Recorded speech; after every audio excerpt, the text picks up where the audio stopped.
Okay, Assalamu alaikum, welcome back. We are now ready to begin examining the quantitative aspects of how truly special the genetic code is. And you will see that there is an amazing level of optimality. The first substantive paper I am aware of that tried to look at these sorts of questions was by David Haig and Lawrence Hurst, published in the Journal of Molecular Evolution in 1991. So you can see that we're pretty much on the cutting edge of science now. We're doing stuff that, began to be understood late in the 20th century. And when they looked at the error minimization of the genetic code in terms of its ability to resist point mutations, they found that the standard code is better than all but 0.02% of random codes, so that it is better than 1 in 5,000 random codes. How do we explain that? Well, we explain it by the redundancy we've talked about before, that if you change one of the codons, you often will not change the amino acid because multiple codons code for the same amino acid.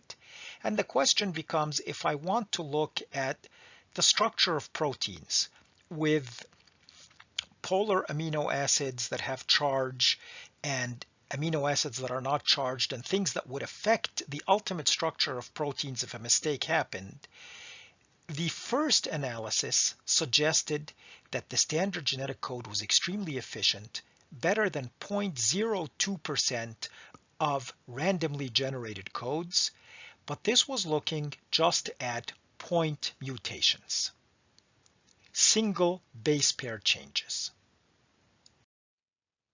Some years later, the team refined their analysis. Once again, Professor Hurst, now working with who I believe was his student at the time, Dr. Freeland, took another look at the optimality of the genetic code, this time making the simulation a little bit closer to nature. Remember, all of these are mathematical simulations. One of the things they did, for example, was now take into account that not all point mutations are equally likely. The initial paper that we looked at assumed that all of the point mutations were equally probable. But if we look at nature, we see that a mutation of A to G is more likely than A to C or A to T, for example. And when this situation was taken into account, it turned out that the standard genetic code, our genetic code, is even more efficient and more optimal than the first analysis showed. And in fact, that is the title of the paper. It now turned out that the genetic code is 1 in a million. That is its level of optimality or efficiency.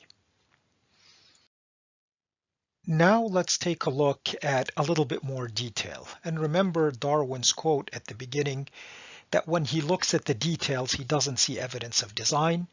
Well, we are saying precisely the opposite, that the more we look into the details, the more the evidence of design looms as the best possibility.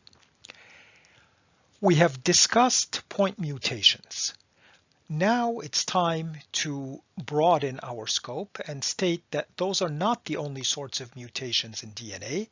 Another very important sort of mutation is called the frameshift mutation. Remember, the DNA is a long string of bases made up of the 4 letters, and they are read off in 3-letter groups known as codons, each codon coding for an amino acid. We talked about stop codons that tell the protein to stop, and there's also a place to start.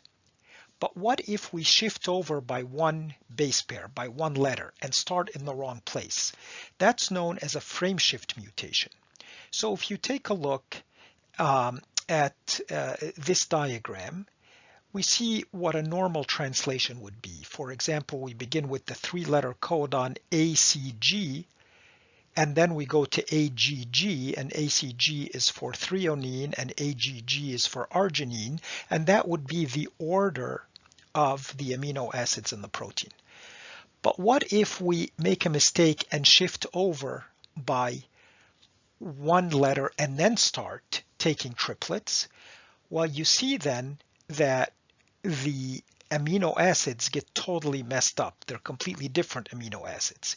Each group of three still codes for an amino acid, but now we're coding for the wrong amino acids than we intended. And you see a diagram for a +1 frame shift or a -1 frame shift. But let's take an English example. If we have the sentence made up of three-letter words, the cat ate the rat who was sad, and we drop the first T and we start taking three-letter groups from the H, we now see that these three-letter words get completely messed up. A couple of them end up still being words, but the entire meaning of the sentence gets changed.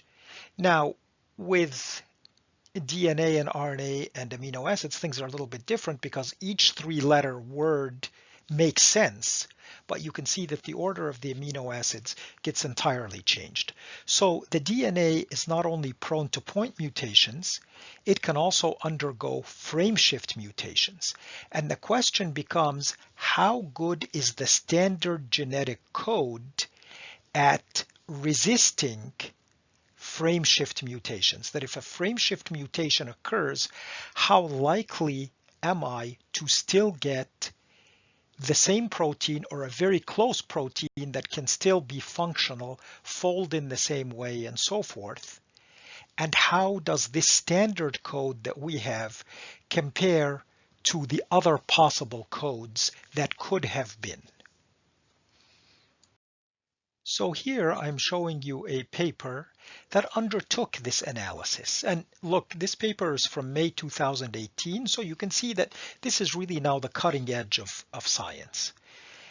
And it looked at the ability of the standard genetic code to resist point mutations, frame shift mutations, translational errors, and compared the standard genetic code to 1 million randomly selected codes. Remember, we said that depending on how you choose to reassign the codes, you can have anything from several million possibilities to 10 to the 80 or 10 to the 84th, billion possibilities.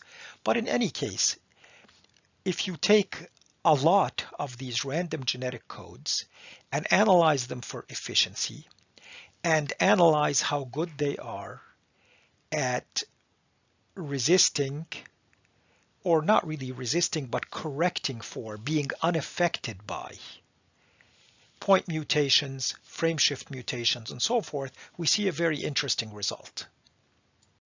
So here's a typical graph from this paper, and let me explain to you in rough terms what this graph shows.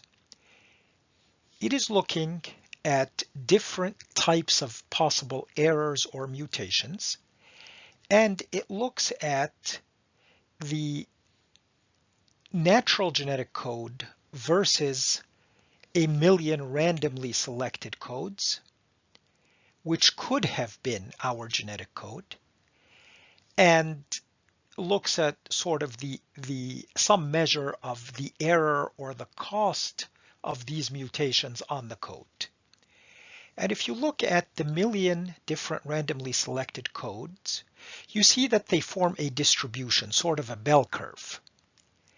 And for each of these possible sorts of errors that could creep into DNA, you see that the natural genetic code, which all living organisms use, is outside that distribution. It's to the left of the distribution, meaning that with extremely high statistical significance, the natural code is essentially better than any randomly selected code for each and every type of possible error. And this is an amazing result. And the authors summarize these results here, and let us go over them together. And once again, I hope you're not put off by this level of detail. If we want to do science and we want to understand how special things are, we have to dig deep. And so they say, but our results along the lines of lots of other work, like Freeland, we've already looked at the paper by Freeland and Hurst, show that there's a clear non-random structure underlying the standard genetic code, the SGC, making it remarkably robust not only against point, but also against frameshift mutations. And they say the results show that the SGC, they talk a little bit about how efficient it is, and that it outperforms more than 99.99% of 1 million randomly generated codes. Now here's the important part, the last sentence. This effect even got stronger for the combination of all three proposed measures, indicating that all three factors might have been contributed independently to the evolution of this sophisticated, robust, and universal coding. What does that sentence mean? It means that when we look at each of the three possible errors, point mutations, frameshift mutations, translational errors. We haven't gone over translational errors because this is, again, just to give you a feel for things. The genetic code, the standard genetic code, is better than essentially all other codes. But when you look at the combination of all three, it becomes even better. It's remarkable. That's like, for example, saying, I have a person who's better than almost everybody in math. And I have a person who is better than almost everybody in sports. And I have a person who's almost better than everybody in literature. Those are three very separate things. Now, it would be quite remarkable if that person was the same person, if that person was the best in music, in sports, and in literature. That makes it even more remarkable if you're 1 in a million in sports and someone is 1 in a million in math and someone is 1 in a million in literature. Well, how likely is it that someone is the exact same person each and every time? That makes that person even more remarkable. And that's what this paper is saying about the genetic code, that it is amazing in each of the measures separately. But when you take the combination of all three measures together, it turns out that this code is an amazingly efficient, a remarkable code. So what happens when the analysis is refined still further? So we've already looked at a couple of different refinements of the analysis, taking into account the frequency of point mutations, that A to G is more common than A to C or A to T, for example, and that would be the equivalent of taking into account when we discussed our simple 3-bit correction, that it is not as likely for a 1 to go to a 0 as a 0 to go to a 1 when we're transmitting bits. You could see that that would make a big difference in the math. Then the analysis was further refined by looking at not just point mutations, but frameshift mutations as well. Now the analysis is refined even further by another group, looking at different amino acid frequencies in proteins. So far the analyses, which are mathematical models, have assumed that the amino acids are equally likely, and any mistake in an amino acid is counted against the code equally. But if you look at nature, if you look at our chemical structure, there are certain amino acids that are more common than other amino acids in our makeup. An easy way to understand this is if you look at the English language, the letter E is much more common than the letter Z in the words that we use. So now an analysis takes into account these different amino acid frequencies in proteins. And you could see, for example, that if there is a sort of error that would affect the letter E, that would much more significantly impact English than an error that would affect the letter Z. So when you do that same sort of analysis on amino acids and not on English letters and words, it turns out that the genetic code, the standard genetic code, our genetic code, is even more amazing than all of the previous analyses had suggested. I've put up a blurb of the results, and you're certainly free to pause the video and read it in more detail. But the bottom line, which you can see in the last part here of the results, is that when this measure is taken into account, it is seen that the genetic code is around 2 in a billion. So it's not 1 in 10,000, it's not 1 in a million, it's 2 in a billion. And again, if you now put this together with the other measures that we've already talked about, it means that this code is an absolutely phenomenal, remarkable code. And things don't just stop there. When we take a look at DNA, so far we've been talking about the DNA carrying the information to code for proteins. It turns out, however, that a lot of the DNA in our bodies doesn't code for proteins. It does other things, regulatory functions and so forth. There's additional information because if you look, for example, your brain cells, your heart cells, your liver cells all contain the same chromosomes, the same DNA. Well, then what makes one cell a brain cell? What makes one cell a heart cell? What makes one cell a liver cell? Well, it is regulation. Which genes are expressed and how much? That is how one cell becomes different than another cell, because they all carry the same stock of DNA because they all have the same chromosomes. So a lot of the DNA contains additional information, regulatory information.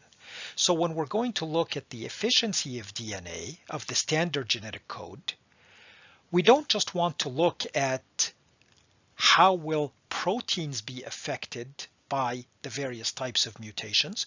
We also want to look at how this additional information that is also coded and stored in the DNA, the regulatory information, would be affected by mutations.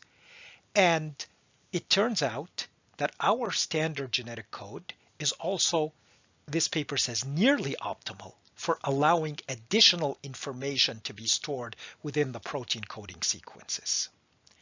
And so that's something we may never even have thought to look at or to analyze. Luckily, this group from the Weizmann Institute did do that, and this is their result.